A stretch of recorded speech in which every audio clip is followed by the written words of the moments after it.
A man accused of assaulting a woman on Forest Ave in Portland is now denying the allegations through his attorney. News Center Maine's Drew Peters has more on the defense's response, including why they say a polygraph test supports their client's claims of innocence. But this was a young man who just gotten off work and was running some errands that day. Attorney Mike Whipple says his client, Theo Orestes, was out grabbing a bite to eat after his shift. He had parked his car, got out of his car, and headed to the crosswalk. When all of a sudden, Whipple says a woman confronted him. And at that point, he's not really sure what's going on. She, of course, makes some allegations, and he went and got back in his car, basically to defuse the situation. Allegations that Orestes had thrown a substance onto her leg. And my instinct was to take my hand, wipe behind my leg, and then immediately realized that it was semen. And he was shocked by the allegations.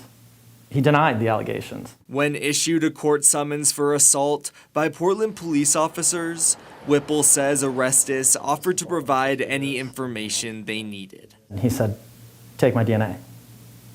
Take my fingerprints.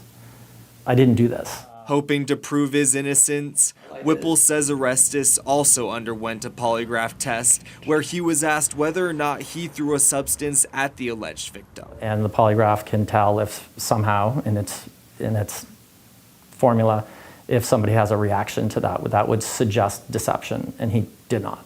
Whittle says this holds scientific weight, but the Department of Justice argues that's not always true. The department's criminal resource manual citing that polygraph results often aren't allowed into evidence because of the test's reliance on physical reactions that can be influenced. And that's true. It's not admissible in a jury trial, but it is utilized to say, not only is my client declaring that they're innocent, but we have proof.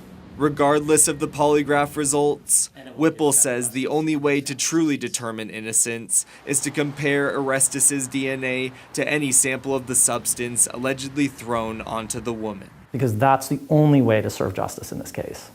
In Portland, Drew Peters, News Center, Maine.